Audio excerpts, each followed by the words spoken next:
de cyberattaques sur le public et sur les PME a explosé ces dernières années. Donc là-dessus, j'ai envie de dire qu'effectivement, ça concerne vraiment tout le monde. Une fuite de données, on pourrait se dire, moi je suis une boîte de 20 personnes, qu'est-ce qu'ils s'en foutent les gens de mes données confidentielles? Ouais, mais non, ça peut servir. L'IA a suscité un nouvel essor de prise de conscience sur le fait que nos données, on peut aller les donner aux Américains en ce moment, aux Chinois, à tous les grands acteurs forcément de l'IA. Que ce soit du ChatGPT en fait personnel ou du ChatGPT Enterprise, il y avait jusqu'à récemment du coup l'option de pouvoir cocher la possibilité ou non d'envoyer les données du coup OpenAI pour entraîner les prochains modèles. Et donc cette option était activée nativement. Souvent, ce qui est déclaré auprès de l'IT, tu en as peut-être 100, 200 dans une grosse boîte. Finalement, tu vas te rendre compte qu'il y a 3000 outils qui sont utilisés au total. C'est très régulier. C'est énorme. Donc bonjour à tous, bienvenue dans ce deuxième épisode du podcast de Lexia. Aujourd'hui, bien évidemment, on va parler d'IA, mais pas que, de gouvernance, d'équipement IT dans les entreprises, parce que finalement, c'est ça aussi l'enjeu de l'IA, c'est de trouver un vrai usage en entreprise. Et donc c'est à cet égard qu'on invite aujourd'hui Tanguy Dution. Bonjour Tanguy. Bonjour, salut à tous les deux, merci pour l'accueil. Donc Tanguy, tu es CEO d'Avanou, on va pouvoir en parler un petit peu de ton scope, de ce que tu fais au quotidien. Et avant ça, est-ce que tu peux nous détailler un petit peu ton parcours, comment t'en es arrivé là et qu'est-ce qui t'a amené à pousser à créer Avanou? Ouais, moi à la base je viens d'une école de commerce, déjà je le précise, je ne suis pas du tout technique sur la partie IA, donc je suis content d'être avec vous et d'échanger sur ces sujets-là. Je suis rentré ensuite dans une entreprise qui s'appelle Google, où j'ai été consultant pendant quelques années. C'est là où j'ai vu notamment les premières applications de l'IA en entreprise, sur des petits sujets, on pourra en parler, c'est assez rigolo. Après, j'ai été recruté par une entreprise qui s'appelle Asana, qui fait de la gestion de projet, c'est un logiciel américain. Et donc là, c'était assez intéressant parce que c'était des sujets de change management, de voir comment un outil s'intègre justement au quotidien dans les usages.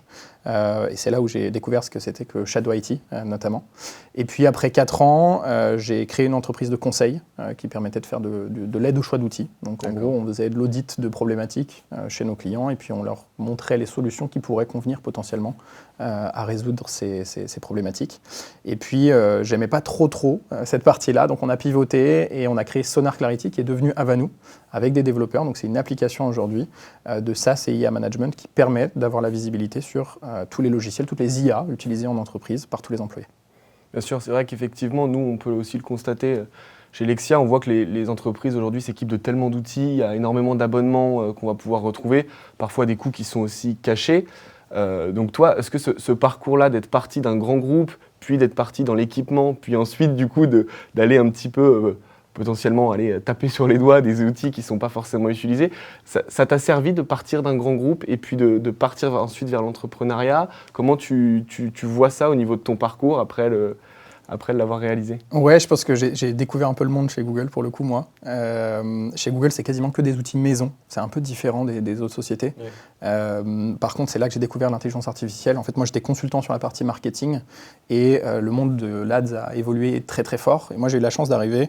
En 2 ans, on a vu le passage du manuel à l'automatisation au machine learning. Donc, j'ai vu ce passage-là. J'ai dû éduquer mes clients en fait sur ce switch, leur expliquer ce que c'était avec du machine learning, de l'intelligence artificielle.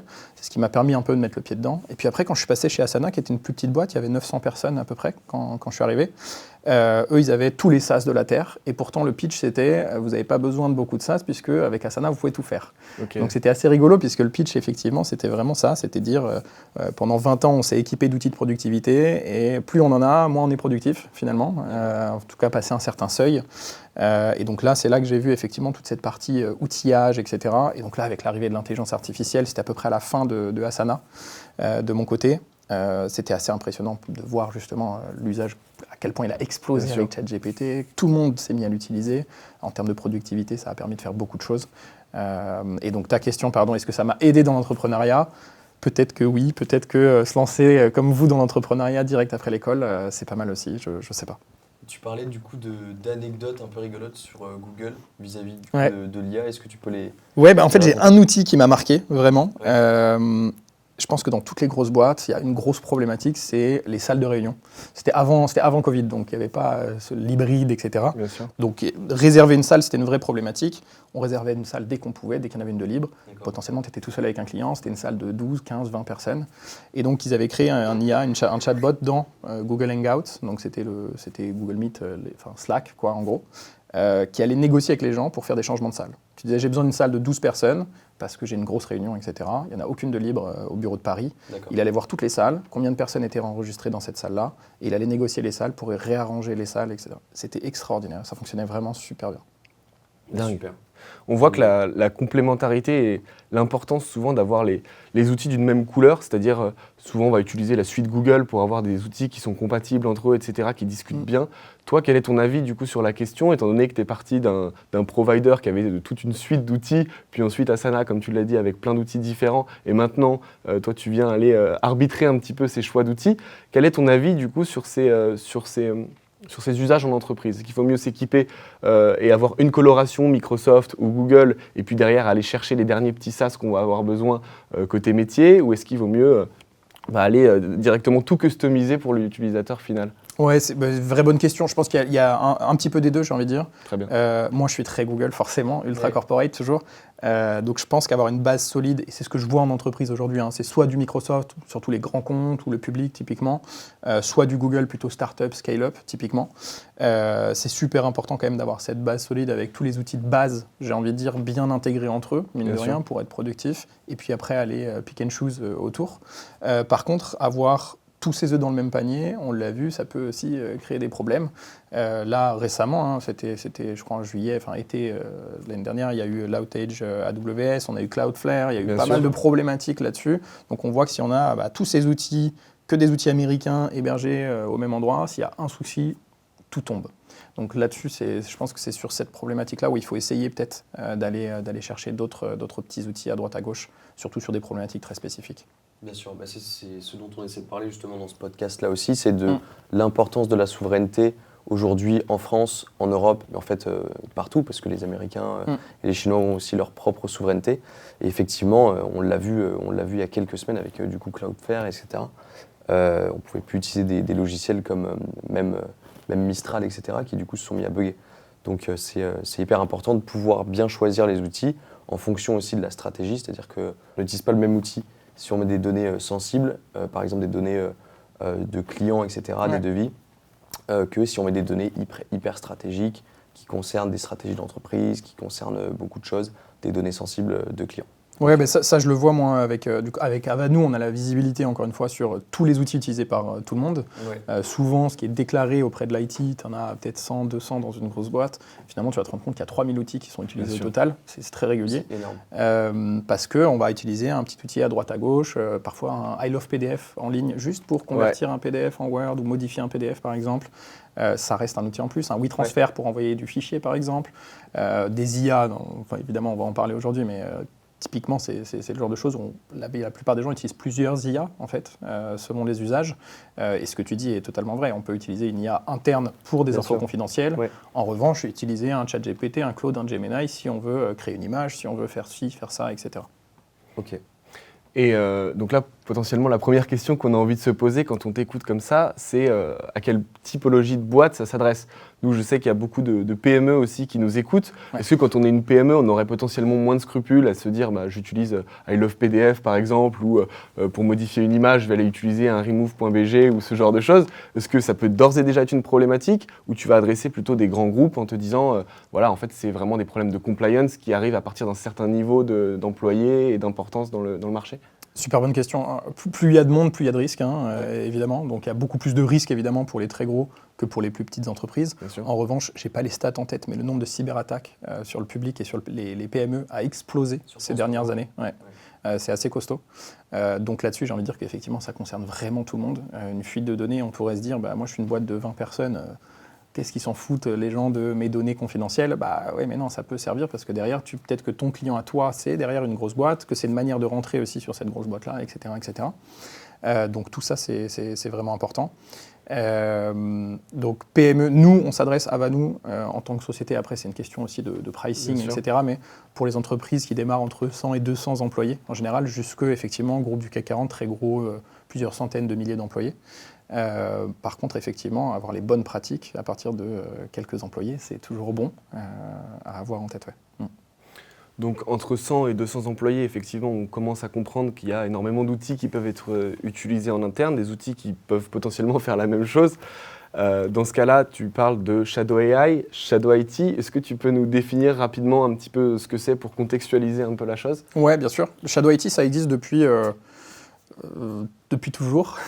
Shadow IT, c'est pas que les logiciels en ligne. Moi, quand je parle de Shadow IT personnellement, nous, on target effectivement ce qui est plutôt SaaS, donc ce qui se fait dans le navigateur, en gros, ce qui est en ligne. En revanche, le Shadow IT, ça peut être effectivement un logiciel. Je parlais d'I Love PDF ou de WeTransfer tout à l'heure. Ça peut être aussi un Asana. Typiquement, j'utilise Asana pour gérer un projet avec 2-3 collègues en freemium. Je mets les données dessus. Bien sûr. Et ça présente un risque potentiellement très fort, puisqu'effectivement, je quitte la société, il n'y a pas d'abonnement, pas d'administrateur, on ne peut pas récupérer les données. Donc ça, c'est du Shadow IT aussi. Mais le Shadow IT, ça peut être aussi une imprimante qui est connectée au réseau et qui n'est pas déclarée. Ça peut être un aquarium connecté, ça peut être un ordinateur fantôme, etc., etc. Ça peut être vraiment beaucoup de choses, tout ce qui va toucher à l'IT.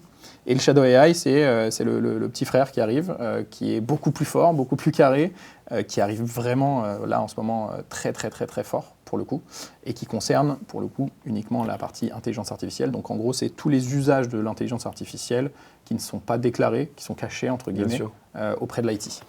Bien sûr.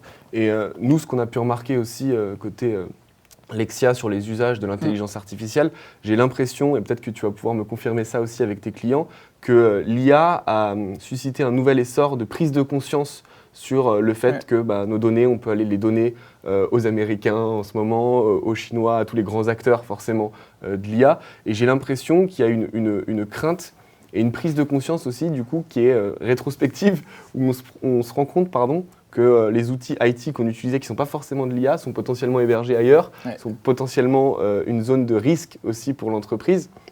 Et j'ai l'impression que voilà, cet essor de l'IA a servi un peu à cette prise de conscience, de souveraineté, de besoin de gouverner l'information en entreprise, à tous les niveaux, comme tu l'as dit, IT, IA. Est-ce que toi, c'est quelque chose que tu as pu observer ou... Ouais, alors dire que ça vient de l'IA, je sais pas. C'est peut-être le moment. C'est venu au même moment. Il y a des guerres dans le monde aujourd'hui. Il y a plein de choses qui font qu'effectivement, il y a une prise de conscience assez forte en termes de cybersécurité. Je pense que l'IA a joué. Tu as totalement raison.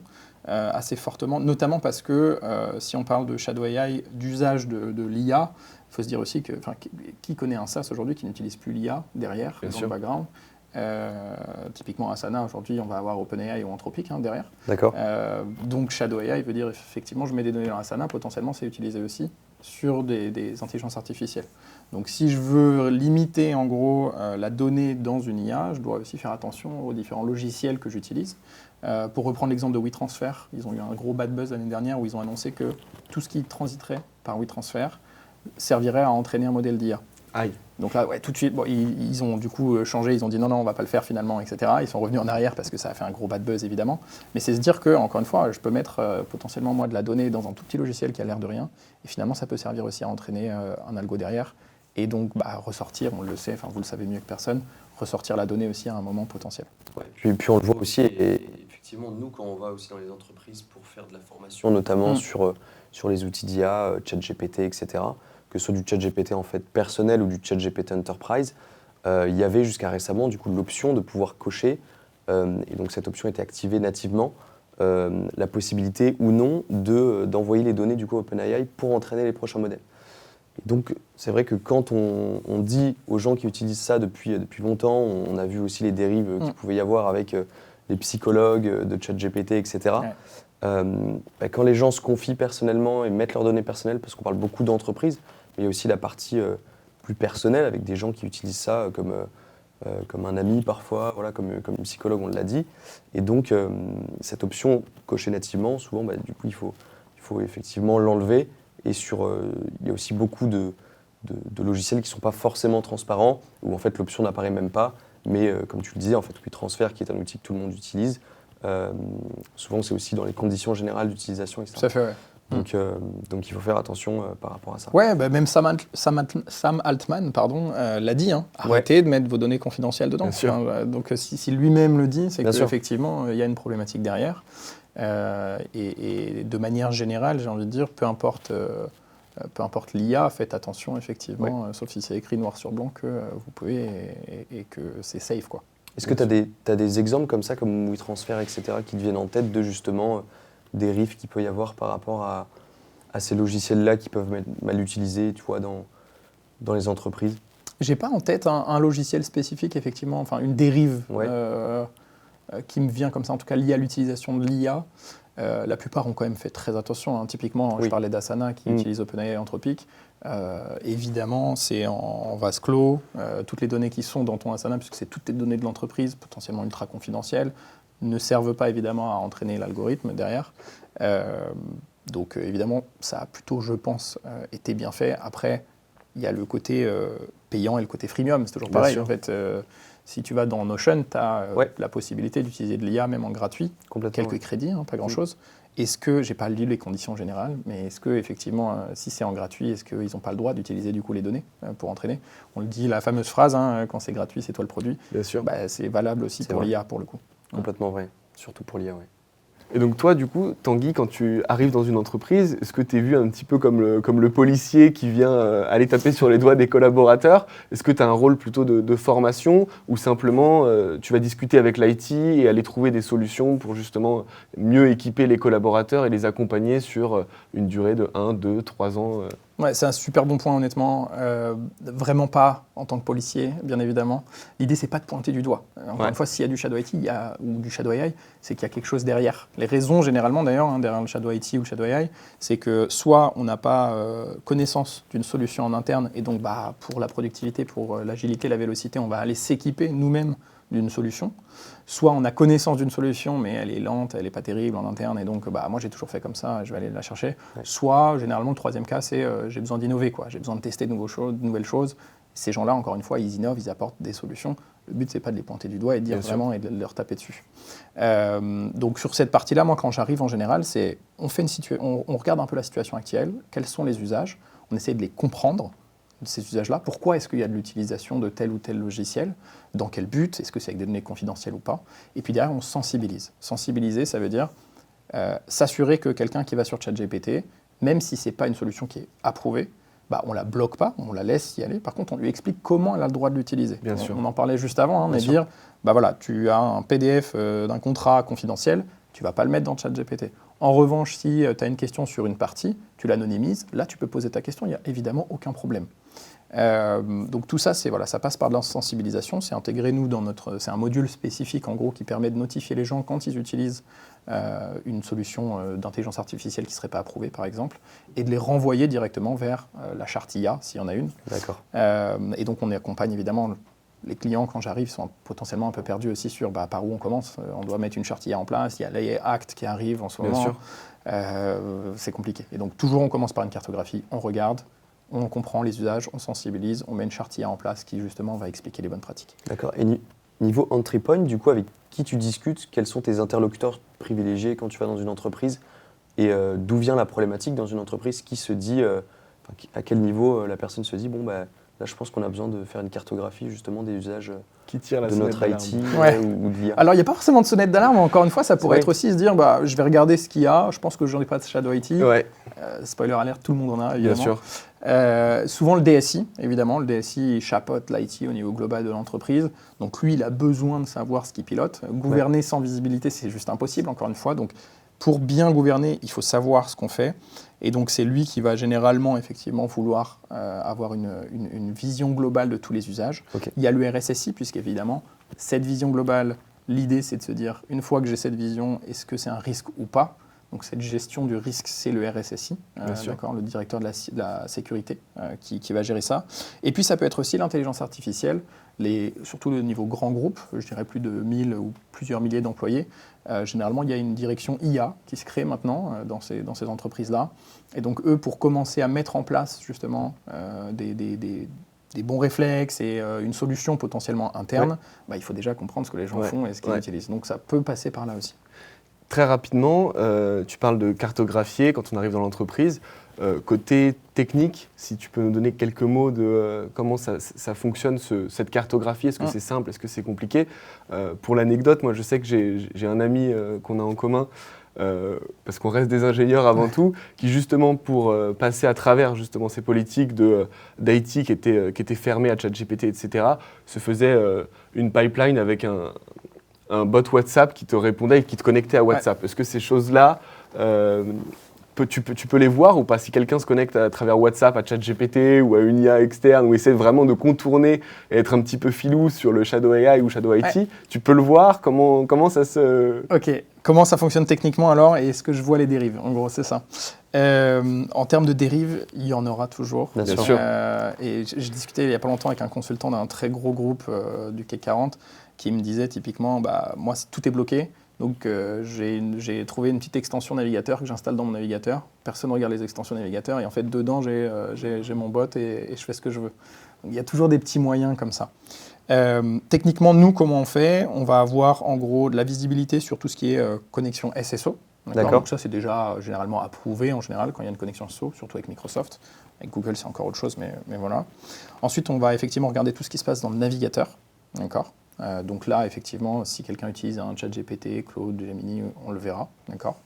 Après, il y a la possibilité d'aller regarder tout ce qui est proxy, d'accord. Donc on va se connecter à des outils qu'on appelle des CASB qui regardent tous les proxys. D'accord. Et après, si effectivement la personne veut absolument dériver, elle le pourra, quoi qu'il arrive.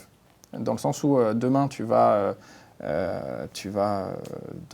au bureau, tout est bloqué, on traque tout. Tu prends ton téléphone, tu prends en photo quelque chose, tu demandes à ChatGPT, basé sur la photo, de répondre. En soi, tu peux le faire, c'est super simple. C'est pour ça que l'idée, encore une fois, c'est de ne pas bloquer et de sensibiliser. Bien sûr. Ton meilleur atout, c'est quelqu'un qui a les bons réflexes, plutôt que quelqu'un qui, effectivement, est tout bloqué, qui a besoin d'une solution et qui va sortir son téléphone, prendre des photos.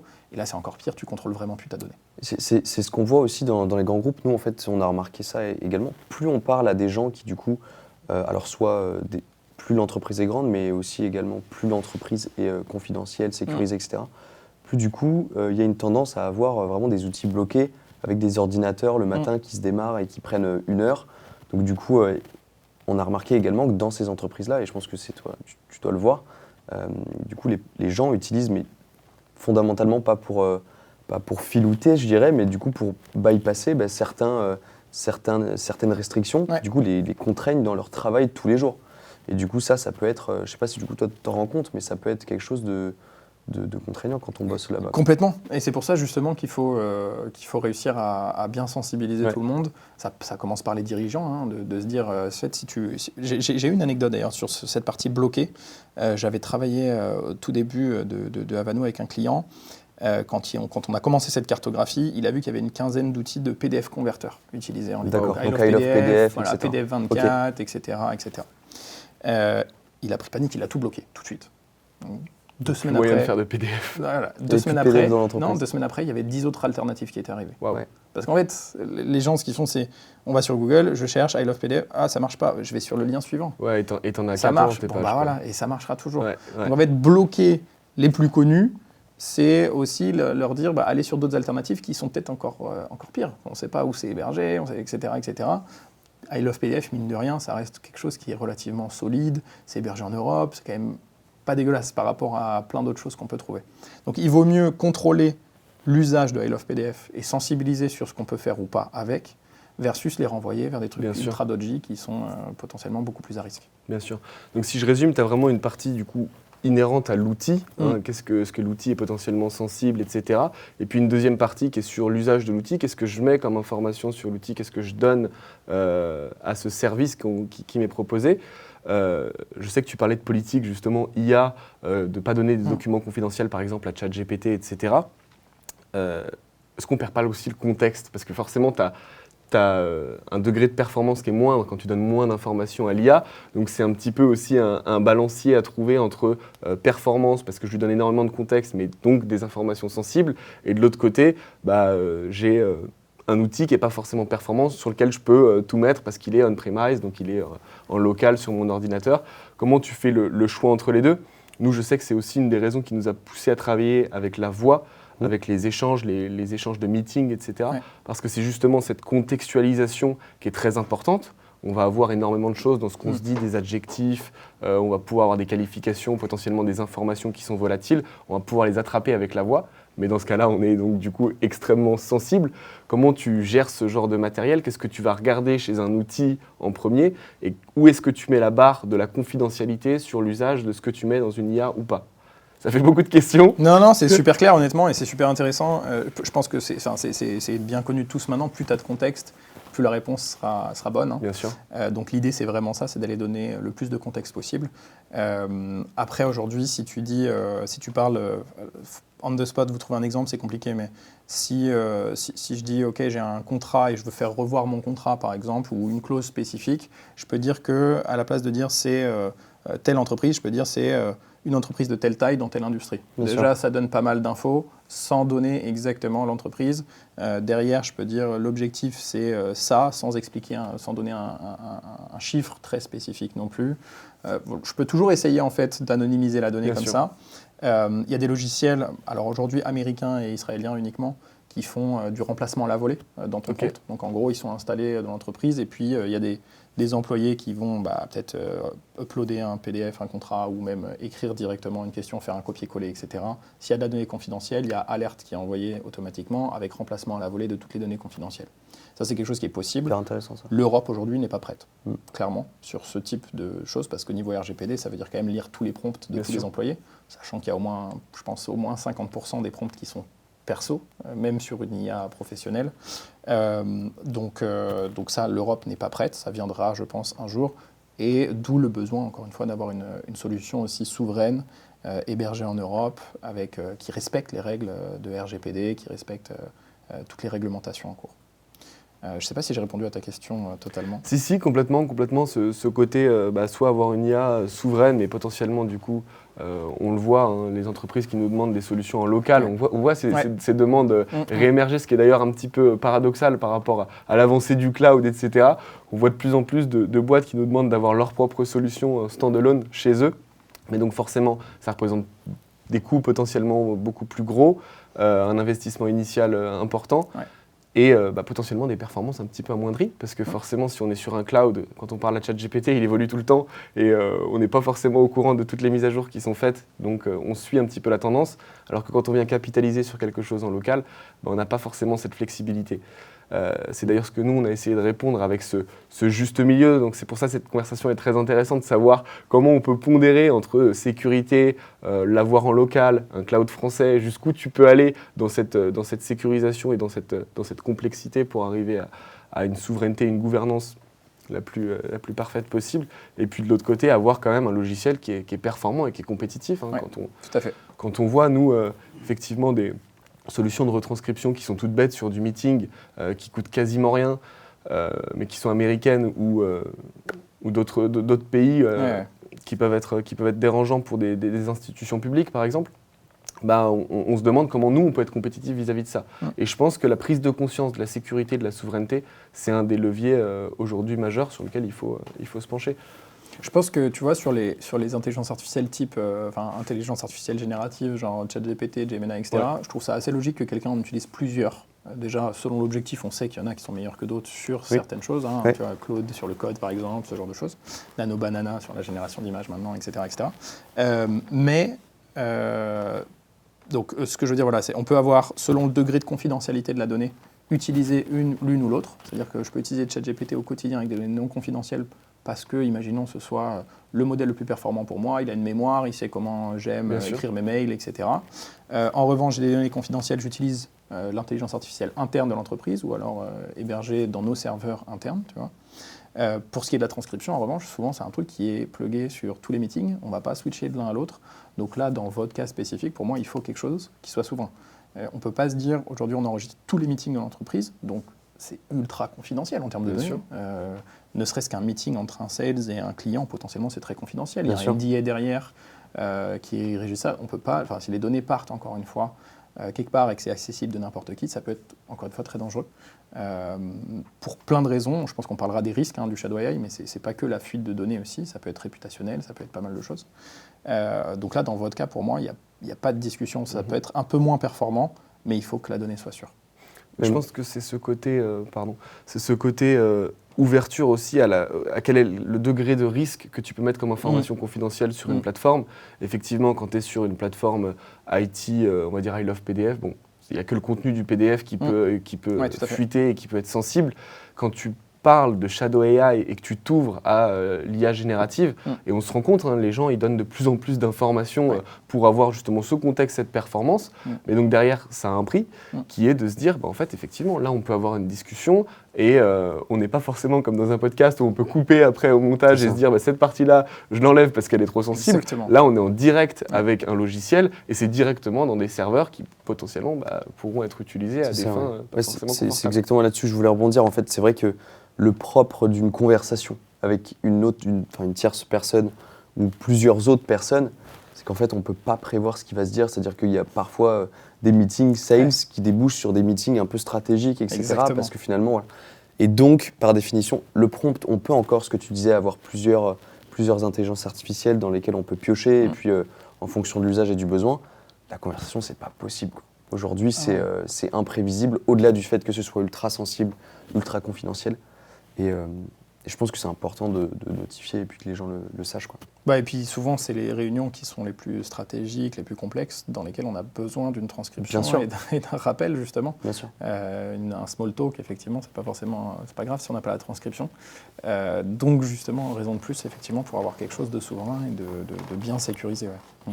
Donc Tanguy, tu nous parlais effectivement de cette typologie client qui venait te voir dans un objectif de prévention pour garder le contrôle un peu sur ces outils. J'imagine aussi qu'il y a une réduction des coûts aussi derrière pour l'entreprise qui s'y impute. Est-ce que tu as déjà eu des clients qui sont venus après être victimes d'une cyberattaque ou après être victimes d'une fuite de données et qui viennent te voir en te disant « Tanguy, je veux plus que ça arrive, donne-moi la solution, donne-moi le regard sur mes outils IT pour que je sois maintenant safe et que je sois enfin rassuré ». Ouais, ça arrive souvent. On n'est pas la solution magique là-dessus, évidemment. C'est pas parce que tu viens nous voir que tu n'auras plus de cyberattaque. C'est une brique parmi tant d'autres. Il y a des super entreprises de cybersécurité en France, d'ailleurs. N'hésitez pas à venir me voir si vous voulez quelques noms. Mais voilà, nous, c'est une brique plutôt préventive, justement, comme tu le disais, de sensibilisation, parce qu'on considère vraiment que, encore une fois, ton meilleur asset, c'est des employés qui sont bien formés aux bonnes choses. Oui, c'est déjà arrivé, effectivement, beaucoup de fois. Il y a beaucoup de cyberattaques en ce moment. On travaille beaucoup avec des grands groupes et ils en subissent assez régulièrement, mais même des plus petites entreprises, même du public, j'ai eu récemment, qui avait subi une grosse cyberattaque et qui est venu nous voir en disant voilà, maintenant je veux la visibilité là-dessus, je veux m'assurer qu'effectivement des gens n'utilisent pas des outils gratuits, parce que outils gratuits veut dire moins de sécurité, veut dire on peut récupérer les emails aussi, et donc faire du phishing grâce à ça, en sachant qu'ils ont mis des données, parce que le phishing contextuel, c'est ce qui va permettre aussi, encore une fois, de rentrer dans le réseau ou autre. Je crois qu'il y a une cyberattaque sur 3 qui cible le shadow IT quand même. C'est assez impressionnant. Donc réduire son shadow IT, c'est réduire sa surface d'attaque, concrètement. Donc ça, c'est par rapport à ton dernier point. Le deuxième point, au niveau du coût, oui, évidemment. Nous, on fait, comme je disais au début, ça, c'est IA management. On regarde la totalité et derrière, on va te permettre de comparer les usages réels de tes logiciels avec ton contrat et tes licences. Et on se rend compte que, évidemment, il y a à peu près 30% des gens qui n'utilisent pas les licences qu'on leur donne. Ça arrive effectivement très régulièrement. On va avoir des outils redondants. Des outils redondants, ça veut dire aussi, je paye un outil ici, je paye un outil là. Ils font à peu près la même chose. Peut-être que je peux en supprimer un, renégocier mon contrat et le mettre un petit peu partout. Voilà, il y a pas mal de façons, effectivement, de couper les coûts. Et puis sur la partie Shadow AI, il y a des coûts cachés. Ça, c'est un des risques du Shadow AI aussi. C'est tu branches ton API, tu fais tourner un truc, et puis ça te crame des millions d'euros de crédit. Ça peut arriver. C'est des choses que j'ai déjà vues aussi, pour le coup. Que ce soit dans un SaaS spécifique ou effectivement en direct via une API OpenAI ou autre. Donc, ce que tu es en train de nous dire, c'est qu'en limitant du coup notre spectre d'outils et en étant un petit peu plus intelligent sur le fait de ne pas avoir 2 outils qui font la même chose, le fait de ne pas aller sur des outils gratuits à droite à gauche, on diminue significativement quand même notre risque soit de cyberattaque, soit de donner nos données à des entreprises. Parce que les risques, en fait, ils sont là aussi. C'est, après, potentiellement, je ne sais pas si on peut parler d'espionnage industriel ou ce genre de choses, mais en fait, le risque d'exposer ces données, il est multifactoriel. Et en fait, le fait de réduire son spectre, c'est assez intuitif, mais je pense qu'il y a beaucoup de gens aussi qui n'y pensent pas. Mais effectivement, moins on utilise d'outils, moins on est sujet à ce genre de problématique, j'imagine. Ouais, complètement. Sur la partie Shadow AI, il y a plusieurs risques. On a parlé beaucoup de fuite de données. Oui. Fuite de données, c'est la plus grosse, majeure, évidemment, le gros risque qu'on veut éviter. Mais tu en as d'autres, en fait. L'utilisation d'intelligence artificielle, c'est aussi... il y a un risque de non-conformité. Typiquement, il y a des grosses réglementations, RGPD, AI Act, on en a parlé un petit peu. Bien sûr. Typiquement, des employés qui utilisent des intelligences artificielles qui ne sont pas déclarées, sur lesquelles on n'a aucune visibilité, aucune traçabilité. On peut être en non-conformité à cause de ça, concrètement, parce que c'est ce que demande la réglementation, d'avoir le listing de tous les outils utilisés par tous les employés. Donc ça, c'est un autre risque. Il y a le coût, on en parlait juste avant. Il y a le risque réputationnel. Je ne sais pas si vous avez vu, mais il y a typiquement un consultant de Deloitte Australie qui a fait du coup un compte-rendu total facturé 250 000 € à un client qui était fait avec ChatGPT et pas bien caché manifestement, puisque ça s'est su très vite. Encore une fois, le risque réputationnel pour Deloitte au niveau mondial, il est énorme avec ce genre de choses. Et puis il y a aussi, on le sait, vous mieux que personne, les hallucinations, les biais. Bien sûr. Une IA, elle est entraînée avec de la donnée spécifique. Si c'est une IA américaine, il y a de fortes chances que ce soit plus de données américaines. Si c'est DeepSeek, on l'a vu, il y a des biais monstrueux si tu lui poses des questions autour des Ouïghours, par exemple. Ouais. Et là, tout de suite, les données deviennent de pire en pire. Donc voilà, on le sait, il y a des biais monstrueux. Et donc, si on se base sur une intelligence artificielle pour faire du recrutement, pour du juridique, etc., il y a des hallucinations et des biais qui peuvent causer justement des torts assez forts derrière. C'est vrai que c'est un usage et une problématique qui ne serait pas forcément la première à laquelle on pourrait penser. Mais nous, quand on a fait de la formation, qu'on allait voir des clients, on avait souvent cette question-là, des questions qui sont vraiment très fondamentales, parce que là, on est quand même assez haut niveau, dans le sens où on parle d'outils, etc. Mais des fois, tu vas voir un client et tu te rends compte que la vraie vie, c'est que le client va te demander si ChatGPT est de droite ou de gauche. Donc en fait, tu vois, tu as des orientations comme ça qui sont fondamentales, mais finalement, la question est pas si bête au vu de ce que tu dis. Effectivement, on oublie que les outils, ils ont été créés aussi dans des contextes, pour des gens, pour une typologie de personnes, et donc forcément, il y a un petit peu d'orientation qui est très subtile, mais qui sur la vie d'une entreprise, ça peut jouer un petit peu. Ou moins subtil parfois, avec Grok de Elon Musk, qui est très spécifique par rapport aux autres. Bien sûr. Donc plus ou moins subtil. Bien sûr. Et au niveau du coup de l'utilisation de l'IA, tu as parlé des cabinets de conseil. Je sais qu'il y a beaucoup de statistiques qui sont sorties là, sur les cabinets de conseil qui utilisaient énormément de ChatGPT, etc. Est-ce que toi, tu as un avis du coup là-dessus sur est-ce qu'un cabinet de conseil qui utilise des outils comme ça qui paraissent assez B2C, qui paraissent assez bas niveau entre guillemets, comment toi tu regardes ça d'un point de vue seulement outillage? Est-ce que tu viens... Moi je ne voudrais pas travailler avec un cabinet de conseil qui n'utilise pas d'intelligence artificielle, honnêtement. Enfin, ça voudrait dire que s'ils font tout à la main, ils vont perdre du temps par rapport à leur concurrents. Bien sûr. Donc moi c'est l'inverse, au contraire, c'est juste qu'il y a une manière de l'utiliser. Ouais. Je pense que typiquement pour faire de la recherche basée sur des sources, c'est génial, c'est quand même assez exceptionnel. Perplexity avait un peu ouvert la voie là-dessus. Bien sûr. Maintenant, on peut faire du deep research avec un ChatGPT ou un Gemini ou autre. On a les sources qui sont citées, on peut aller vérifier nos sources, on sait derrière d'où ça vient. Ça nous fait gagner clairement un temps fou. On est sûr d'avoir plus d'infos aussi que ce qu'on irait chercher manuellement. Et ça, du coup, tu payes un consultant souvent à l'heure ou au TJM, du coup, tu as un résultat qui est meilleur finalement pour le même prix avant. Donc pour moi, c'est obligatoire qu'un consultant utilise l'intelligence artificielle, ça doit juste être bien fait et encadré, c'est tout. Est-ce que tu penses que du coup certains en profitent justement parce que du coup tu parlais de facturation à l'heure, est-ce que du coup, étant donné qu'on va plus vite pour du coup le même travail fondamentalement, est-ce que du coup certains en profitent selon toi? Peut-être. Alors je ne sais pas s'ils en profitent pour faire plus de marge, etc. Moi, de ce que j'ai vu dans le passé, donc moi, comme je le disais, quand j'étais consultant chez Google, je gérais des agences médias. D'accord. Leur métier a évolué énormément. Leur métier, il est passé de justement gérer des campagnes à la mano et modifier du coup des coûts par clic, etc. À en fait avoir une campagne qui tourne avec de l'intelligence artificielle et donc réfléchir plutôt stratégique, réfléchir créa. Est-ce que mon image elle est bien performante, faire des A/B tests, etc. Donc quelque chose qui est beaucoup plus puissant et qui permet d'aller beaucoup plus loin. Finalement, je paye le même prix à l'agence, le travail est différent, mais les résultats sont potentiellement meilleurs. D'accord. Donc c'est ça que je vais attendre d'une entreprise de conseil finalement, c'est de dire tu en profites pour entre guillemets moins travailler en nombre d'heures sur le rapport que je t'ai demandé. Par contre, peut-être que tu vas effectivement m'apporter d'autres choses qui sont très pertinentes pour le résultat. Très bien. Ouais, du coup, pour toi, si le livrable du coup est de meilleure qualité, il n'y a aucune raison que du coup ce soit moins cher. Non, aucune raison. Ouais. Très, très clair. Et du coup, Tanguy, si aujourd'hui on est dirigeant d'une entreprise, donc que ce soit une PME, une TPE, une ETI ou un grand groupe, quels sont aujourd'hui les signaux faibles qui peuvent nous faire penser au fait qu'il faut se préoccuper du coup du Shadow AI, du Shadow IT et faire une cartographie? Si quelqu'un se pose la question, est-ce qu'il y a de l'IA utilisée en entreprise? C'est 100% des boîtes pour le coup.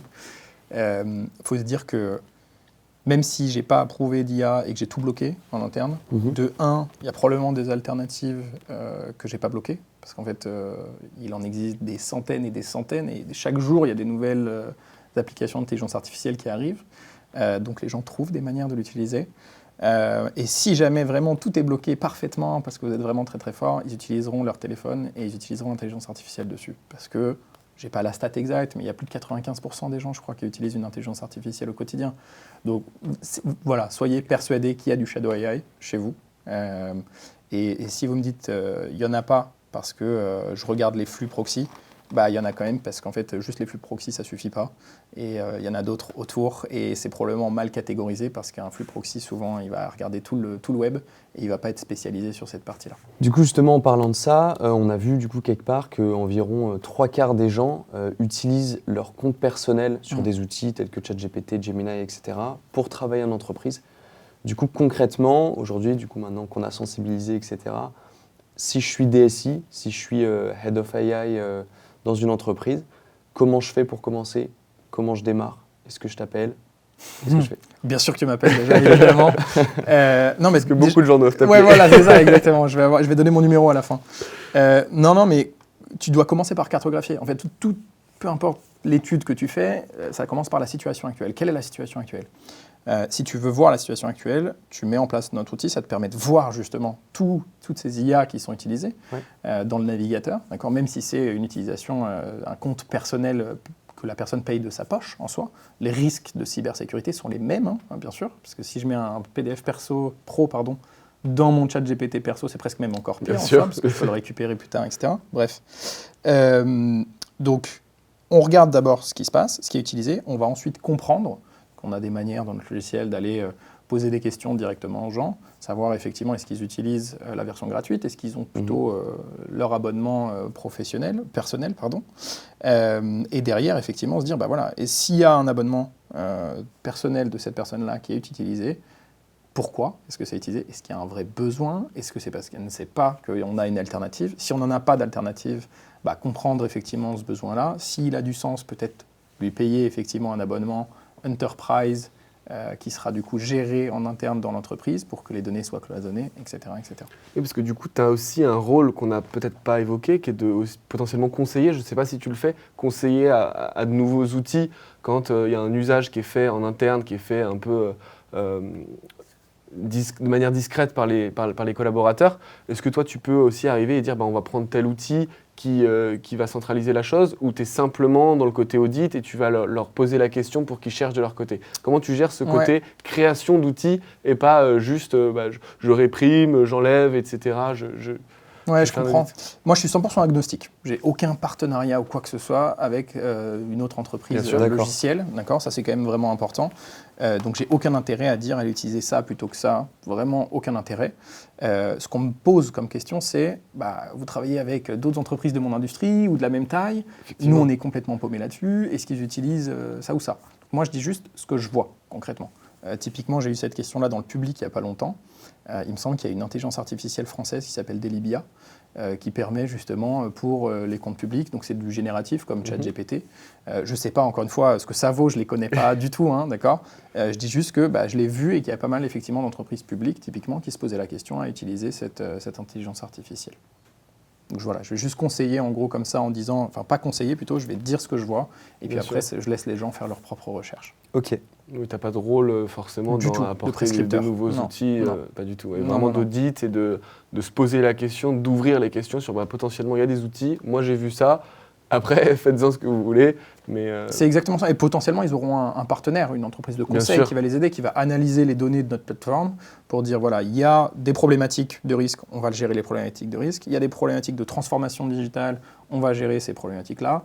Vous avez fait un POC, on voit que l'utilisation du POC, elle n'est pas terrible. Peut-être qu'il faut utiliser plutôt tel outil. Voilà, il y a des spécialistes sur le marché pour faire ça. Ce n'est pas du tout mon rôle pour le coup. Génial. Mais du coup, un intégrateur qui vient dans une entreprise par laquelle tu es passé, pour lui, c'est du bonheur. Parce qu'il sait exactement là où il y a des pain points, là où il y a de l'utilisation qui est croissante. Il a vraiment de l'information qui est extrêmement précieuse pour lui, quoi. Ouais. Le suivi d'adoption est dingue, pour le coup. Typiquement, un projet classique, ça pourrait être un intégrateur qui vient mettre en place une solution de management de projet, par exemple, qui se dit « Ok, on va partir là-dessus, tous les employés vont devoir passer sur ce logiciel-là, mais je vois qu'il y a je sais pas, une cinquantaine d'autres outils qui sont utilisés à droite à gauche. Chaque évidemment, équipe a son propre outil potentiellement. Et donc, de voir l'utilisation, ça va permettre de les faire switcher beaucoup plus facilement, de les traîner d'une autre manière en disant si tu es sur Jira, tu vas plutôt passer et faire le training de cette manière-là. Si tu es sur ClickUp, ce sera plutôt ça. Si tu es sur Notion, ça va être plutôt ça, etc. etc. Donc, d'adapter en fait la formation. Ouais, donc tu aurais bien aimé travailler avec Avanou quand tu étais chez Asana, par exemple. Ouais. Parce que l'idée, elle n'est pas venue de là aussi, un petit peu, forcément, de se dire dans une entreprise, j'arrive, je sais pas quel est le stack technique, ça ne va pas du tout. Ouais, complètement. Honnêtement, chez Asana, en fait, pas que Asana d'ailleurs, toutes les boîtes, je dirais presque tous les SaaS américains de ce type-là, Work Management, Project Management, ils rentrent par du Shadow IT, systématiquement. Donc en fait, il y a déjà une dizaine, une vingtaine de personnes qui utilisent l'outil gratuitement. Il y a de l'usage, et donc derrière, ça permet d'aller voir le DSI en disant attention, il y a des gens qui l'utilisent, c'est risqué, c'est du premium, donc tu devrais payer. C'est un peu une arme de vente en fait pour les Américains. Enfin, je dis pour les Américains, mais pour ce type d'outil, d'utiliser le Shadow IT comme porte d'entrée. Donc c'est là que j'ai découvert ça effectivement, et que je me suis dit mais c'est ultra risqué effectivement. J'ai vu qu'il y avait des équipes qui achetaient ça sur le côté parce que ils n'avaient pas le droit au niveau de la DSI. Voilà, j'ai vu beaucoup de choses à ce niveau-là, et c'est effectivement ce qui m'a donné notamment l'idée de Avanou, tout à fait. Donc toi, Tanguy, qui a une bonne idée des outils qui sont utilisés en entreprise, je pense, aujourd'hui, nous, on est forcément très branchés sur la voix actuellement, parce qu'effectivement, on l'a dit, c'est un très bon input pour l'IA, c'est un actif qui est extrêmement intéressant, mais aussi extrêmement sensible. Combien d'outils aujourd'hui utilisent justement ce vecteur de la voix, que ce soit sur le niveau RH, peut-être avec des entretiens, côté meeting simplement transversal, ou côté sales? Est-ce que tu vois des outils comme ça émerger?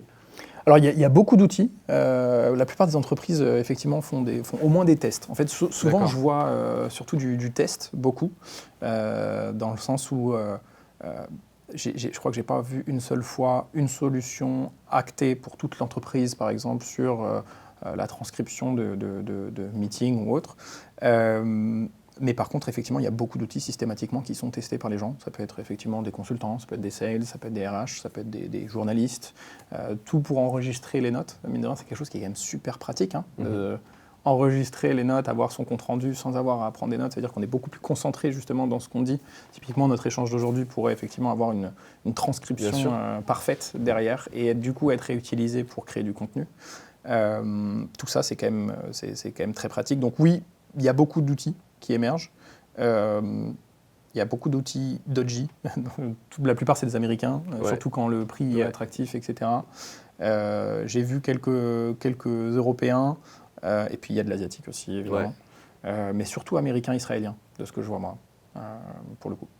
Nous, c'est justement cette problématique-là qu'on vient essayer de résoudre, comme tu l'as dit. Et c'est ce qu'on a pu aussi remarquer à travers les clients qu'on a pu avoir. Il y a beaucoup d'outils nice to have un petit peu qui vont être utilisés, où on va avoir des comptes rendus de réunion, mais qui ne deviennent pas des actifs. Et c'est aussi l'ambition qu'on a chez Lexia, c'est de se dire, en fait, voilà, j'ai des call sales, j'ai des meetings, j'ai des entretiens RH, comment j'arrive à capitaliser dessus, comment j'arrive à construire de la donnée pour, c'est toujours la même chose, avoir de la gouvernance pour pouvoir piloter mieux derrière mon entreprise. Parce que maintenant, à l'ère de l'IA, je peux disposer de cette information qui hier était volatile et qui demain deviendra vraiment de la data, de l'information sur laquelle je peux avoir des éléments de décision plus tard. Mais pour ça, effectivement, il faut passer l'outil éparse utilisé un petit peu par les équipes sales d'un côté, RH de l'autre et meeting transversal d'un dernier côté à vraiment un actif de l'entreprise où on se dit, voilà, on commence à travailler sur la voix, on en fait ça et on veut aller sur 3 ans à une digitalisation de nos échanges complète. Ouais, c'est super intéressant, honnêtement. Là, de ce que je vois en termes d'outils, c'est des outils spécifiques en général, que ce soit pour les sales, pour les RH par exemple. C'est vraiment des outils, je pense, qui sont adaptés. En tout cas, moi, je ne les ai jamais testés moi-même, la plupart. Par contre, l'actif de la voix, effectivement, je pense que c'est quelque chose qui est clé demain. On le voit, même le ChatGPT, typiquement, tous, ils améliorent leur algorithme aussi pour pouvoir permettre de discuter directement avec l'intelligence artificielle. Parce que ça nous permet d'aller beaucoup plus vite, mine de rien. Moi, ça m'arrive régulièrement. Mon petit secret, c'est que quand je suis en voiture, je mets le la voix sur ChatGPT et je discute avec pour apprendre sur un sujet. Donc, je ne sais pas, par exemple, si je veux sur de la géographie, sur l'IA typiquement, et lui dire fais-moi un cours, en gros, il me fait un plan, et puis après je discute avec, je lui pose des questions, il me répond, il m'explique, à quelqu'un de non technique comme moi. C'est juste extraordinaire et par rapport à le faire à l'écrit, effectivement, tu gagnes énormément de temps. Et après, l'actif, comme tu dis, au niveau d'une entreprise, toutes les discussions informelles, je ne sais pas ce que ça représente aujourd'hui en nombre de messages versus un Slack ou un Teams. Je pense que c'est monstrueux. Et si demain on arrive à avoir toutes ces discussions, surtout que maintenant dans le monde hybride, on fait des meetings aussi en entreprise interne, je veux dire, si on arrive à récupérer tout ça et avoir des insights sur ce qui se passe, sur les problématiques, c'est juste énorme, je pense, pour piloter une entreprise. Sur les petits signaux faibles aussi qui ont été dits dans un service dans lequel il n'y a pas forcément de gouvernance, il n'y a pas forcément de décisions qui ont été prises. Ça te permet de détecter. On a vu un chiffre la dernière fois, c'était que du coup 80% des décisions dans une entreprise étaient en fait passées par la conversation, donc meeting, échange informel, etc. Et en fait, très peu de décisions se prennent soit par mail, etc. Ou alors c'est des validations, mais en fait on l'avait déjà dit à l'oral. Ce qui est très compliqué avec l'oral, c'est qu'on a des validations implicites. C'est-à-dire que du coup, on ne va pas vraiment avoir comme à l'écrit. C'est pour ça qu'aujourd'hui, les systèmes d'information dans les entreprises fonctionnent à l'écrit. On ne va pas avoir Tanguy égale action assignée. Je vais te dire, Tanguy, ce serait sympa que tu fasses ça, etc. Je vais te donner un ordre d'idée. Et donc, c'est très implicite. Et ensuite, le mail va venir valider ça. Mais donc, si on prend un petit peu, voilà, on posait la question tout à l'heure, si on prend un petit peu tout le panel justement de toutes ces conversations, ça représente quand même 80% des décisions. C'est hallucinant. Donc, c'est quand même énorme. L'entreprise, en fait, aujourd'hui, est basée sur le texte, mais finalement, ça commence d'abord par la voix, quoi. Donc, c'est intéressant. C'est dingue. Et puis, encore une fois, cette traçabilité, elle est clé pour gouverner proprement derrière. Peut-être que tu reviendras pour un deuxième épisode et tu nous diras comment l'usage a évolué aussi en entreprise de ce côté-là. Mais je pense que voilà, l'IA permet aujourd'hui, l'IA est un vecteur comme tant d'autres, qui permet de rendre la voix vraiment activable et actionnable. Parce qu'en fait, peut-être qu'on est en train de passer aussi dans le moment où la saisie devient même un petit peu compliquée et parfois un peu lente et parfois pas forcément aussi rapide quand on est à l'ère de l'IA que tout le flux d'informations à la vitesse où ça va. Effectivement, la voix, ça permet aussi de suivre un petit peu cette vitesse. Même moi, je rêve d'un truc comme ça, d'une prise de notes très personnelle, justement, très sécure, où je peux prendre toutes mes notes vocales très rapidement, en permanence, et les retrouver très facilement, qu'elles soient bien ordonnées, etc. Je rêve d'un truc comme ça. T'as Whisperflow qui fait ça, mais qui du coup est américain. Ouais. Mais Whisperflow qui est uniquement sur ce segment justement de la dictée vocale. Donc leur promesse, c'est passer de je sais plus combien de mots par minute à du coup 250, parce que du coup forcément quand on dit... vraiment sur la saisie. C'est sur la saisie, c'est quasiment en temps réel du coup. Ouais. Et ça permet de personnaliser, franchement c'est vachement bien, ça permet de personnaliser en fonction du style. Ils vont te poser des questions sur comment tu écris tes messages, est-ce que tu as plutôt un style informel, est-ce que tu mets des majuscules, est-ce que tu mets des acronymes, etc. Okay. Et ensuite, lors de la dictée, il va pouvoir du coup répliquer le style sur chacun, sur les messages perso, sur le business, enfin sur les messages plutôt typés business, sur les mails. Mais si je dis, tu vois, dans mon dictaphone, si je dis rappelle-moi de faire ça, donc là c'est to-do list. Après derrière je lui dis écris un email pour ça. Whisperflow c'est uniquement sur la dictée, après il faut des automations derrière. Voilà, c'est ça, exactement. Moi, Gilbert. Moi je veux un truc qui soit vraiment bien fait où je peux gérer ma to-do list directement avec la voix, je peux écrire un email, je peux noter une idée, je peux tu vois, rédiger une partie du roman que j'écris. J'écris pas de roman. Pas encore. Voilà, pas encore, exactement. Non, mais voilà, tu vois. C'est complètement l'ambition qu'on a justement à travers, dans un premier temps, le produit Gilbert, puis après l'API qui s'adresse plus à des corpos où justement on va vraiment venir être transversal. Ouais. Mais dans un premier temps, voilà, nous, ce qu'on a envie aussi de montrer à travers Gilbert, c'est ce truc-là, de pas que tu nous tapes pas sur les doigts si tu nous vois dans une entreprise.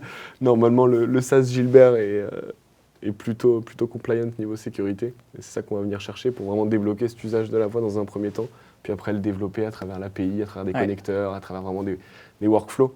Je suis pressé de tester ça. Avec grand plaisir.